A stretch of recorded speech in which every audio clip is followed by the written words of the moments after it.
ஆந்திரா உள்ளிட்ட வெளி மாநிலங்களிலிருந்து கஞ்சாவை பெருமளவில் வாங்கி வந்து தேனி மாவட்டத்தில் விற்பதாக கூறப்படுகிறது. காரில் கஞ்சாவை கடத்தி வர சோதனை சாவடி அலுவலர்கள் மற்றும் போலீசாருக்கு லஞ்சம் கொடுப்பதாக கஞ்சா வியாபாரிகள் தெரிவித்துள்ளனர். அதனை இப்பொழுது பார்க்கலாம். தேனி மாவட்டத்தில் பார்த்தீங்கன்னா மிகப்பெரிய அளவில் கஞ்சா விற்பனை செய்யப்படுகிறது. அதுவும் உங்களை மாதிரி வியாபாரிகள் வெளி மாநிலங்கள்லேருந்து மிகப்பெரிய அளவில் கொண்டு இங்கே விற்பனை நடந்துகிட்டு இருக்கிறதா ஒரு தகவல் இருக்கு. இந்த கஞ்சா நீங்கள் எங்கேருந்து கொண்டு வர்றீங்க, இது எப்படியெல்லாம் கைமாறி வருது சார்?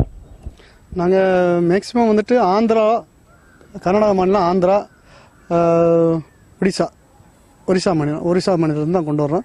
ஆந்திராவில் வாங்குற சரக்கு கொஞ்சம் கம்மியாக தான் இருக்கும், கொஞ்சம் குவாலிட்டி கம்மியாக இருக்கும். ஒரிசாவில் போனோம்னா இன்னும் கொஞ்சம் தரமாக இருக்கும், விலையும் கம்மியாக இருக்கும். அங்கேருந்து வாங்குற சரக்குகளை நாங்கள் சொந்த கார்களில் தான் கொண்டு வரோம். இதில் சாதாரண கார்லையும் அம்பாசி காரில் கொண்டு வரும்போது ஒரு 10 கிலோ சேர்த்து கொண்டு வரும். அதாவது 110, ஒரு 230 கிலோ 240 கிலோ கொண்டு வரும். அந்த சாதாரண கொண்டு வரும். அதாவது ஒவ்வொரு பேக்கேஜ் 2 கிலோ வரும். அதில் 130 பேக்கேஜ் அப்படிங்கிறது அம்பாசிடர் காருக்கு மட்டும் தான் சரியாக வரும்.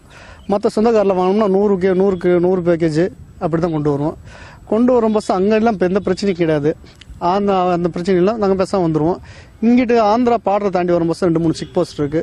ஒவ்வொரு செக் போஸ்ட்லேயும் எங்களுக்கு தெரிஞ்சவங்க வந்தாங்கன்னா அந்த இடத்துல ரூபாய் கொடுத்து சமாளிச்சு வருவோம். சப்போஸ் இல்லை அப்படின்னா இன்னொரு செக் போஸ்ட்டில் ஸ்ட்ரிக்டாக இருக்காங்க அப்படின்னு சொன்னாங்கன்னா அவனுக்குள்ள லோக்கல் இருக்கிற மக்களை வச்சுட்டு ஒரு 5 கிலோமீட்டர் 6 கிலோமீட்டர் தலைச்சுமையாக கொண்டு பார்டரை நாங்கள் வெறுங்காரை இந்த பாட்டை தாண்டி கொண்டு வந்துடுவோம். அவங்க தலைச்சுமையாக நம்ம பாட்டை தாண்டி ஒரு 5 கிலோமீட்டர் தள்ளி கொடுப்பாங்க.